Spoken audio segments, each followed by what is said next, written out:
Which group would like to go first, sharing the analysis and, discussing your findings?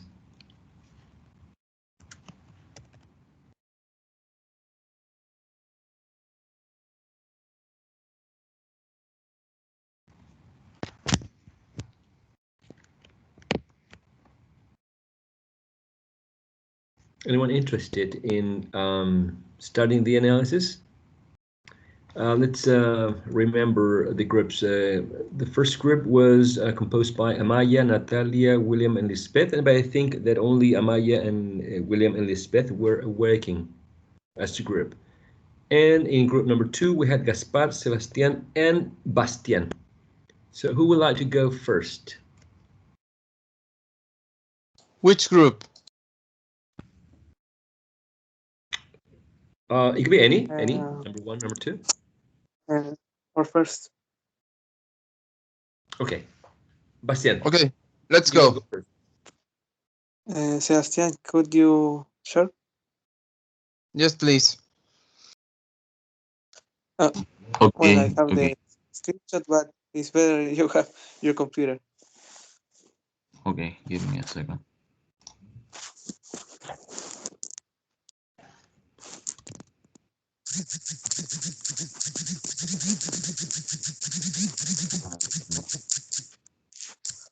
Okay. Can you see? Yes, Sebastian, we can see. Okay, so we shows this one, the blue one, blue section. The blue one.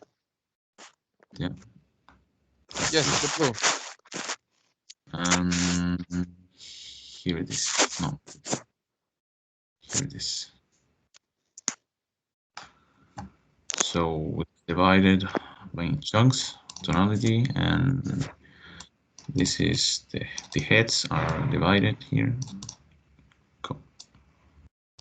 And highlighted are the tonic syllables.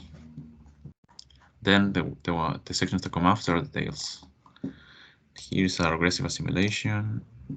Here too. These are reduction. These are linking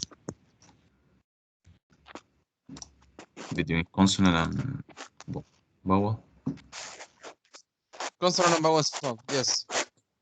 This is some extra information. Yes, about the extra information is because in the first phrase, like the Roman invasion of Britain, we had a lot of doubt because for us, Roman, and Britain were stressed almost at the same level. And Roman Britain, is probably Roman. the most important. Wait a minute, Spark. Roman was the most important word because it was the Roman invasion. But Britain, we think is the tonic syllable, well, Bri, because it's at the end, and all for that. But it is also a question for the teacher. What happened in this case that Roman and Britain are both important and both about the places. How we can know where is the tonic syllable? Well, in that case, you have identified one intonational IP, right? Therefore, there should be only one tonic syllable. You have to pay attention to the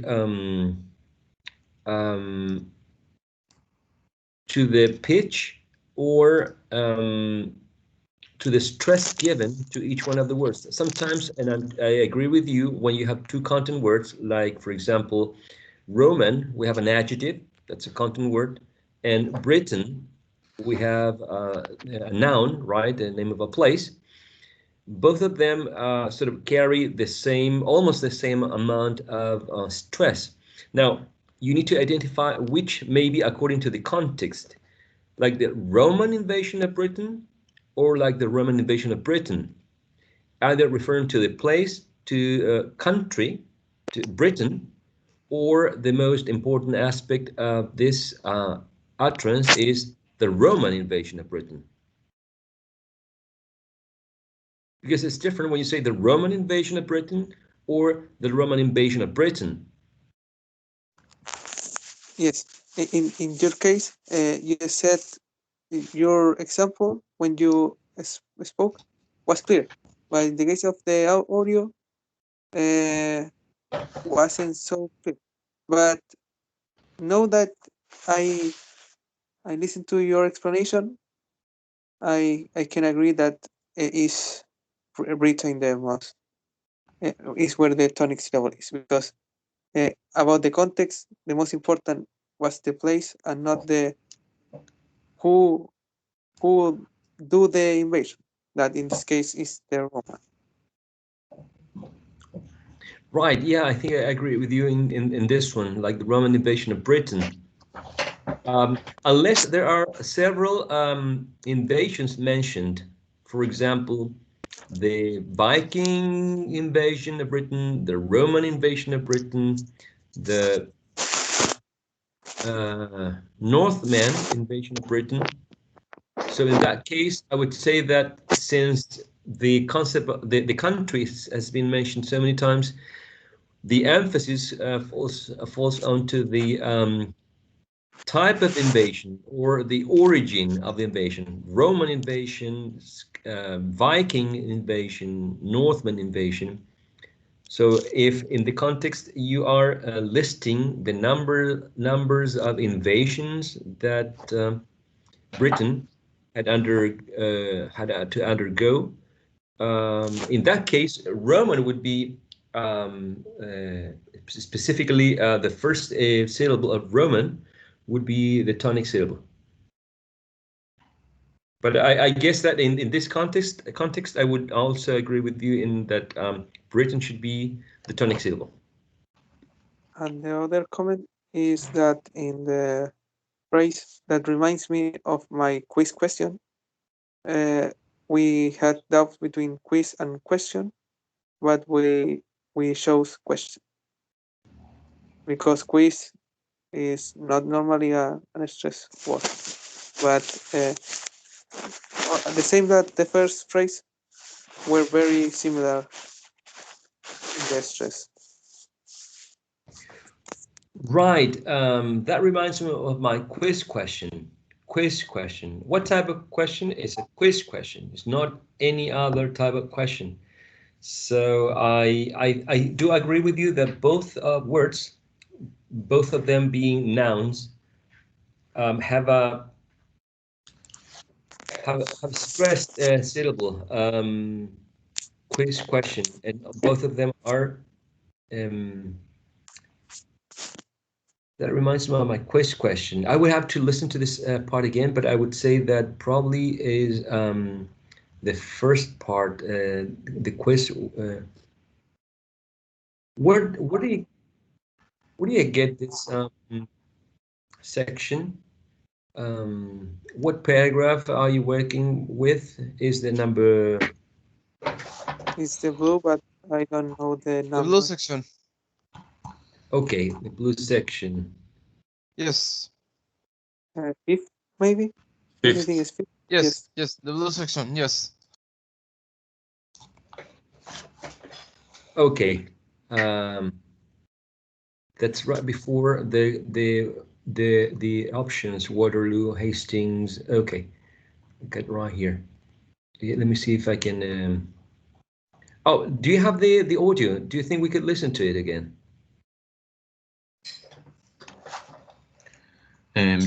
Yeah, but I have to share some.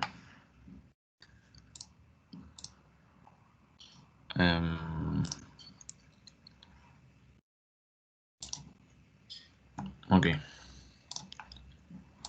Saxons. In fact, Can you hear? too by Norse-speaking Vikings and Germanic Saxons. In fact, Georgina, that reminds me of my quiz question. Go on then. Georgina, that reminds me of my quiz question. Can you hear? Yes. I will go for quiz. Okay. Norse-speaking Vikings and Germanic Saxons. In fact, Georgina, that reminds me of my quiz question. Okay. Quiz question. But it's pretty similar, teacher. It is. You can say that we do not saw about quiz as a stress word, but it was very similar. It is very similar, and it's very easy to get confused because you have two nouns there. You have two content words. Now, the first content word, quiz, is sort of qualifying the type of question. It's not any question, so it's a quiz question. And then I guess, gives some options, option A, B, and C. So it's a quiz question. I can't remember. I can think about any other way to qualify the word question now, but what kind of question? It's a quiz question. So quiz question. The qualifier is important to understand that it's a different type of question, not any type of question. So I would go for quiz as, in this case, being the most prominent element in these utterance, in this IP. Tricky one, right?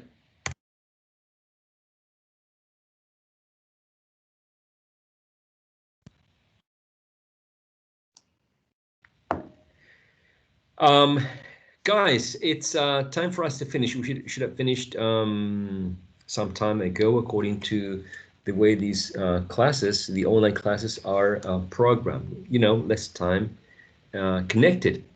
So we're not going to have time for the other group, unless you want to stay, of course. But that's totally up to you. But we can do this next session. That's totally up to you, which is on Tuesday afternoon. Would you like to continue with this exercise on Tuesday afternoon? Is that all right? Right. On Monday, I think. Monday, we have class. Monday. We have classes on Monday. Yeah. Monday, right. You're totally right. My bad. I was looking at my schedule, but yeah, you're totally right. So would you like to finish this activity on Monday afternoon? Yeah, it will be all right. Excellent. Remember that to your analysis about the tonality and tonicity in each one of the intonational phrases, you need to do the... Sorry, Professor. Sorry, Professor, could you repeat, please? Yes, that we are going to continue with this exercise on Monday session. Okay. And just remember that to your analysis, you need to include the features of connected speech that you were able to identify, all right? This type of exercise is very similar to the exercise that we're going to be having for assessment week, in which you're going to have to read a segment, a section, a paragraph, and then we're going to ask you to focus on a specific section and discuss, you know, aspects about tonality, tonicity, if you are producing any feature of connected speech, and which specific feature of connected speech are you producing, if a specific sentence can be read in a different way, and in that case, which feature of connected speech do you think is present, right? So that's why I want to focus on this activity as a group, because I think you have more chance to talk and discuss. Fewer members, right? 3-4 students have more time to discuss than being in a... This is not a large class, but anyway, you have more so opportunities. Professor, we will continue with the exercise on Monday, right? Monday session, you finish your analysis, Bastian, Gaspar, and Sebastian, whatever you need to do to finish this, and then we have William, Maya, and I believe Lisbeth, who's not here on Monday. Okay. Yeah. All right, at least during the first half. Okay, thank you, Professor. Okay, thank you for staying this long. I'll see you on Monday. Have a wonderful weekend. Teacher, before you go, Yes, sir. Hello. Professor. Sebastian. Sebastian. About the task, yes. task 1. The Yes. deadline is when? For task 1, I was considering this week to be the final week. What do you think, Sebastian? Are you done with the task? Are you still working on it? Not quite, not quite. I was waiting for the rubric just to be sure if I was okay and everything. Oh, yes, you're right. You're right. Yeah, I'm pending. I'm pending with the rubric, which is basically consistency. Basically, consistency among the reading aloud what you are reading, even if you're not. I'm not looking for the perfect imitation of the speaker that you selected. I'm looking for your reading aloud with the transcription. So, for example, if the transcription does not show rhoticity, but you are using rhoticity, there is inconsistency. If you're saying, for example, for with a final but the transcription does not include the rhoticity in the end of the word, then there is inconsistency. If your transcription shows a diphthong, like, for example, here, here, right? But you're saying here, you're using monophthong, there's also inconsistency, okay?